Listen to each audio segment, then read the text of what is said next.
Tell me, how are you feeling?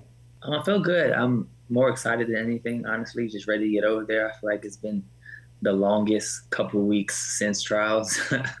But yeah, I'm excited. I'm ready to go, man. Just excited to get over there and be around everyone and experience the Olympics. And if I remember correctly, this is your second Olympics, so you're a two-time Olympian. What do you take as a quote unquote veteran, and what can you share to those who might be on the Team USA, who might have some nervous jitters that maybe you experienced when you went to Tokyo? Honestly, I have a very, I guess, unique experience with the Olympics, with it being the COVID Olympics, is what they call it. But it was very different. Not many, no fans in the stadium. Like it was a lot different rules as far as visitation. Like our families weren't there. It was kind of just us. So coming into this one, I feel like it may be a little bit of a total different experience for me, to be honest. But as far as it being like the biggest stage for us as track and field athletes, it's just, I don't want to say it's just another race, but you have to almost think of it that way. Like just go out there. It's the same 10 hurdles for me specifically. It's the same type of lanes, same type of track. So just go out there and give it your all and execute the way that you know you can.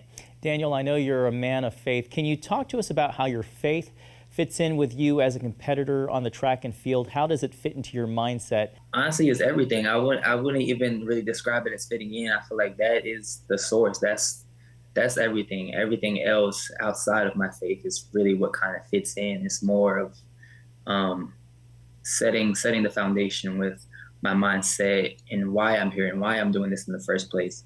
And then when that is right, I know that I can go out there and give it my all. Because at the end of the day, we're all here to worship God our own special way, and this is just a different way that I use my abilities and my gifts to bring glory to Him. So you've clearly had mountaintop experiences, going to the Olympics again for the second time. You were there in Tokyo, even though we just talked a little bit about how it was awkward being the COVID Olympics. You've had Yeah. valley experiences. I know that you had some injuries back in 2015.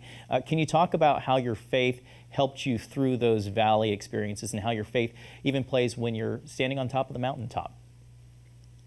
Yeah, it's just it's something I've learned. I feel like my parents did a good job just ingraining in me the importance of faith in general, and how no matter how things are going or how things look on the outside, our life at the end of the day isn't ours. It's an opportunity. No matter if it's big moments that are good or big moments that don't feel so good to us in the moment, it's always for our good at the end of the day. So just knowing that, having that been ingrained in my mind and just my thought process from a young child, definitely helped me through those low moments. Just knowing that at the end of the day, this isn't it.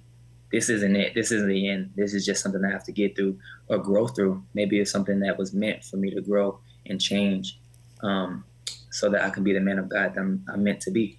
So I understand that you recorded a video that's going to be part of a devotional series. I'm Daniel Roberts, the 110 hurdler for Team USA, and today we'll be reading from Jeremiah 17:7. Can you tell me why you decided to record that video and what's your hope for those who get a chance to watch it?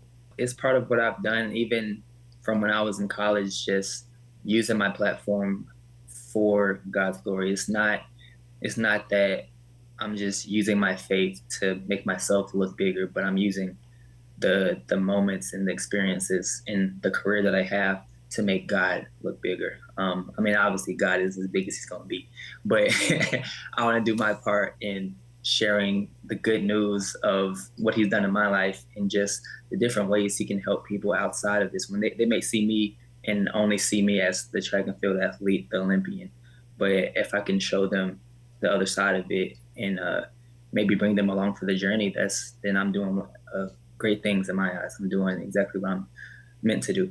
When you're competing with other believers on your team, how encouraging is it to have other Christians, other people of faith, be right there alongside you who kind of are, in the trenches with you, who know what you're experiencing as you're gearing up for these competitions?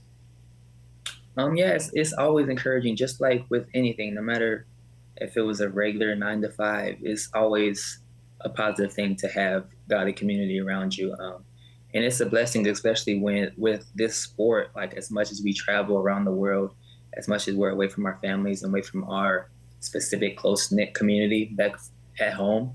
It's good to have that community that we can find and connect with when we're traveling. And just like in Paris, I know there'll be a lot of people that I know firsthand that are believers, and that's it's always a great thing to have them there because we have a deeper connection. Obviously, both being track and field athletes, but it's also the fact that we know why we're here and what we're doing it for, and just that connection as being children of God together. I'm trying to use that to better ourselves, like iron sharpens iron. So we're not just there thinking it's going to be easy. It's not always going to be easy, especially when you're away from family. There's a lot of temptations, a lot of struggles that people go through.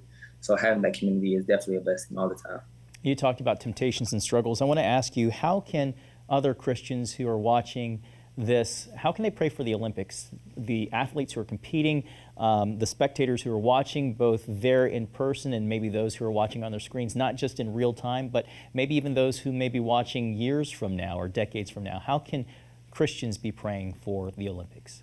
Well, the obvious one is for the athletes competing, just for physical health, that nothing crazy goes on. Because I mean, it's hard being away from your normal environment in general, just physically, for such a long period of time and having to compete. But then you're in a different country and there's different things going around, different things in the air, different plants, like just small things like that. But I think the main prayer I think that any generation could pray for when it comes to these type of athletes and these type of events is just that God's name will be glorified at the end of the day. I mean, it's very easy in sporting events to almost get to the point where you're praising the athlete or praising the people on the screen, when at the end of the day, what they're doing with the intent of glorifying God, and that should always be the number one purpose. Daniel, thank you so much for your time. This has been such a treat to talk with you, and I wish you much success over in Paris. Yes, sir. Thank you so much for having me.